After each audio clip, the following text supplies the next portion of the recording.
Jadi ibu rumah tangga ternyata capek juga ya. Please Fani, semangat yuk, semangat. Jangan ngeluh. Ya, kenalin nama gue Fani. Umur gue sekarang 21 tahun. Dan gue udah jadi single parent buat anak gue, Shiva.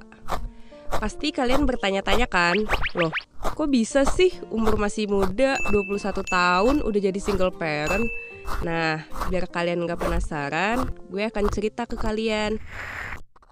Jadi, waktu itu gue masih kelas 2 SMA di salah satu SMA swasta di Jakarta. Cie, kepo ya, kepo. Bisa dibilang gue tuh salah satu cewek yang dikenal di SMA. Ya teman seangkatan, ya adik kelas, ya kakak kelas. Semuanya kenal gue karena gue anak gaul and cool gitu.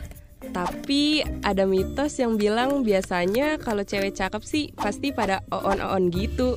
Eits, tapi gini-gini gue pinter loh. Ya seenggaknya gue ranking 5 besar lah. Gue rasa saat itu adalah saat momen terbaik dalam hidup gue, dimana gue punya banyak temen, pulang sekolah terus jalan-jalan gak jelas. Duh, rasanya seru dah kalau diinget. Sebenarnya banyak cowok yang berusaha ngedeketin gue, dari adik kelas yang masih ngusan sampai kakak kelas yang so iye kayak junior. Ya, cuma gue orangnya agak picky gitu. Kalau salah pilih bisa nyesel dah gue. Dan akhirnya gue serahkan hati gue ke Kak Erik. Dia anak kelas 3 yang bikin gue jatuh hati. Dia tuh cool banget. Terus dia jago main basket. Dan hal yang gue suka dari dia tuh gak banyak cincong gitu loh.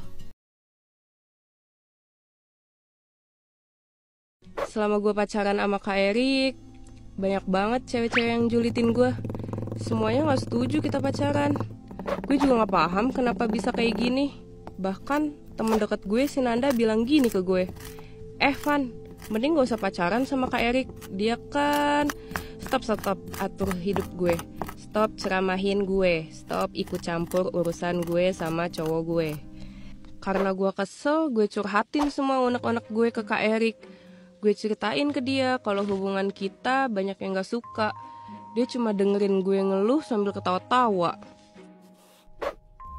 Gak terasa kita udah 3 bulan pacaran.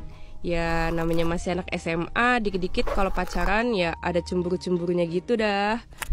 Nah, gak tahu kenapa gue baru sadar kalau Kak Erik itu deket sama anak kelas 1. Pas gue tanyain kenapa bisa care banget sama tuh anak, Kak Erik pasti marahin gue. Kamu tuh gak usah jealous, dia itu cuma aku anggap sebagai temen doang, paham gak? Asli, gue shock pas dia marah-marah ke gue. Padahal gue cuma denger penjelasannya. Setelah itu kita sempat lost contact selama seminggu. Gue rasa emang bener deh kata anak-anak, kalau Kak Erik itu bukan cowok yang baik buat gue. Hari itu guru lagi ngadain rapat, jadi anak-anak bisa pulang lebih cepet. Pas gue baru aja keluar dari kelas, ternyata Kak Erik udah nunggu di depan pintu. Fani!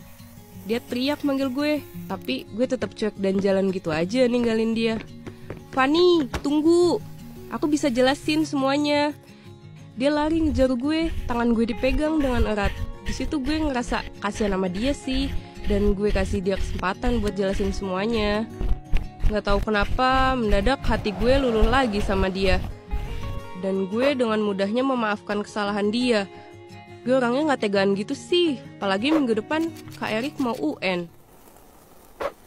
Setelah kita baikan, hubungan kita berjalan seperti biasanya. Malah gue makin sayang sama dia. Gue sering diajak ke rumahnya pas lagi sepi. Dan ini berlangsung lama. Ya, kalian tau lah kalau dua lawan jenis berduaan pasti yang di tengahnya itu setan. Dan setelah berjalan 1 tahun, gue naik ke kelas 3 dan dia udah lulus SMA. Kak Erik memutuskan kuliah di luar kota. Sampai suatu ketika ada yang aneh sama diri gue. Gue udah 2 bulan lebih gak dapet juga. Sumpah ini mimpi buruk. Gue tahu kalau sebagai remaja belasan tahun siklus menstruasi itu sering gak stabil. Tapi Kalau diinget-inget kebiasaan gue sama Kak Erik, segala cara gue udah coba untuk memperlancar datang bulan. Gue udah makan nanas muda, semangka, jeruk nipis. Bakso bakar gue juga makan, tapi gak dapet juga. Jir, jangan-jangan gue hamil ya? Pikiran ini